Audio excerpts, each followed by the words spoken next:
Halo, jumpa lagi kelas 7, apa kabar? Ya, sebelum kita memulai pembahasan kita, silakan diambil dulu, disiapkan dulu buku religiusitasnya. Ya, Bu Irma tunggu untuk kalian mengambil buku religiusitasnya. Nah, kalau sudah silakan dibuka di materi pokok 10 halaman 54 tentang pengalaman gagal. Ya, Bu Irma tunggu halaman 54 materi pokok 10 pengalaman gagal. Jika sudah, kita mau melanjutkan pembahasan materi kita. Kita mau lanjut sekarang, kita masuk ke materi pokok 10 tentang pengalaman gagal. Silakan disimak untuk landasan pemikiran, Bu Irma akan membacakannya. Landasan pemikiran dari materi pokok 10 pengalaman gagal.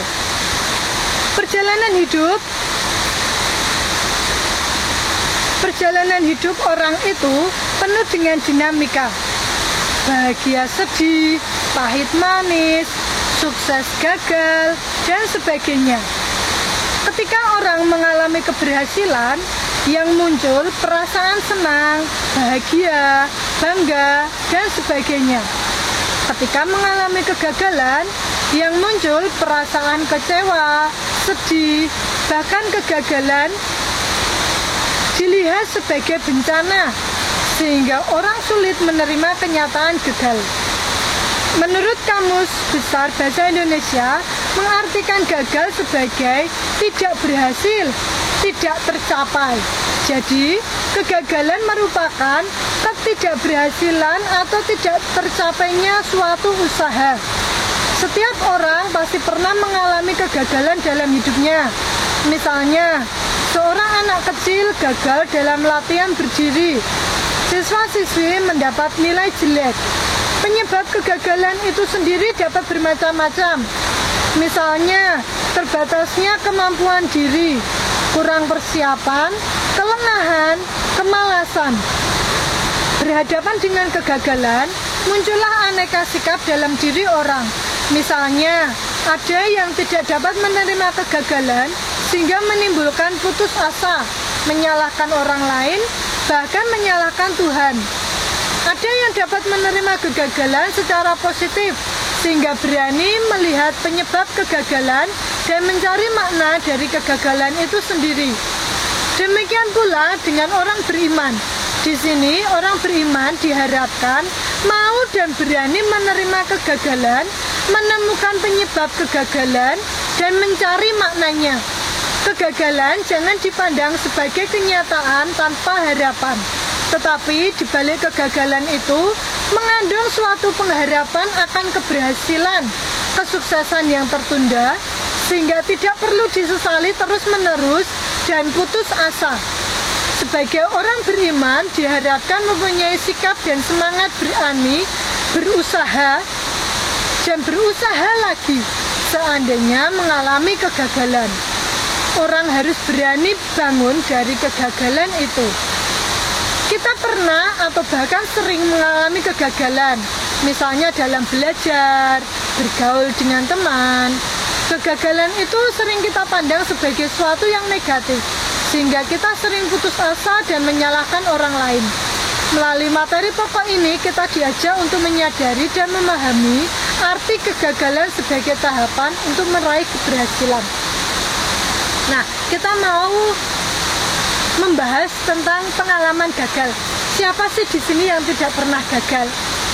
Pasti kita semua pasti ya mengalami apa itu yang namanya kegagalan. Kegagalan itu bisa bermacam-macam. Misalnya, kita gagal mendapatkan nilai bagus, kita gagal meraih peringkat di kelas, atau yang sudah lirik-lirik lawan jenis, kita gagal menembak cewek atau cowok. Nah, ini pun juga merupakan sebuah kegagalan. Atau kita gagal ingin berteman dengan dia, tetapi dia tidak mau berteman dengan kita. Ini pun juga merupakan sebuah kegagalan. Tetapi kita sebagai anak-anak Tuhan, sebagai orang-orang beriman, kita harus melihat bahwa setiap kegagalan kita itu pasti ada maknanya. Bahkan ketika kita tidak bisa menerima diri kita, misalnya kita seringkali, kok kayaknya di kelas ini aku yang paling menderita, kok kayaknya di dunia ini aku anak yang paling menderita, tidak pernah mendapat perhatian orang tua misal, tidak pernah mendapat perhatian orang tua, selalu dimarahin orang tua, selalu dimarahi guru, selalu dijauhi teman-teman, selalu dibully teman-teman. Nah, ini pun juga merupakan sebuah kegagalan dalam diri kita sendiri, di mana kita gagal mengembangkan diri. Nah, bagaimana sih kita menyikapi setiap kegagalan-kegagalan di dalam hidup kita, di dalam diri kita ini?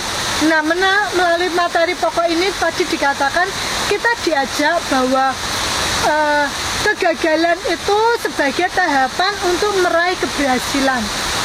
Mari kita mau tengok seberapa banyak kita sudah gagal, seberapa banyak kita merasa kita belum berhasil.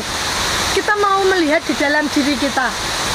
Nah, setelah itu kita mau melihat apa sih yang menyebabkan aku ini gagal. Penyebabnya apa? Kenapa aku bisa seperti ini? Kenapa aku merasa seperti ini? Kenapa kok hanya aku? Nah, mari kita tengok apa penyebabnya. Kita telisik di dalam diri kita. Oh, aku tidak mendapat perhatian orang tua karena sebenarnya orang tuaku sibuk. Karena sebenarnya mereka sedang bekerja mencari nafkah. Oh, aku tidak mendapat perhatian dari teman-teman karena aku sendiri mulutku suka berbicara kotor. Karena aku suka membuli mereka tanpa sadar. Nah, mari kita tengok penyebab kegagalan apa yang membuat kita merasa gagal. Penyebabnya apa? Nah, yang tahu penyebabnya ya diri kita. Misalnya, Bu Erma gagal membuat kalian mengerjakan tugas dengan benar. Bu Erma gagal membuat kalian mengerjakan semua kelas mengerjakan tugas. Kalau ada yang tidak mengerjakan kan berarti Bu Erma gagal. Apa yang membuat Bu Erma gagal? Oh, ternyata mungkin soalnya terlalu banyak. Oh, ternyata soalnya kurang dipahami. Oh, ternyata waktunya terlalu pendek.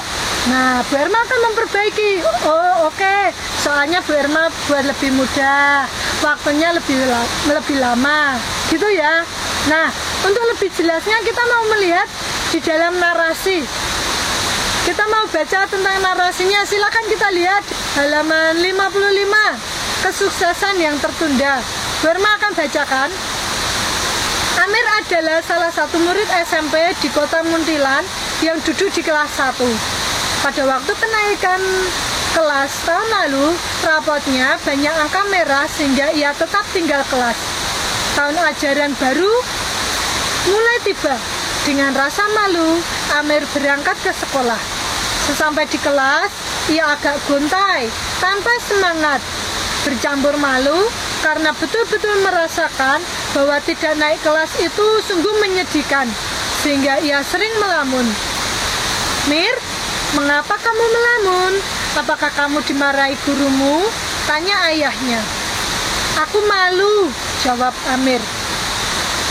Ayah malah sedih kalau kamu begini terus, hanya melamun tak mau belajar, sebab sekolah menjadi modal untuk masa depanmu.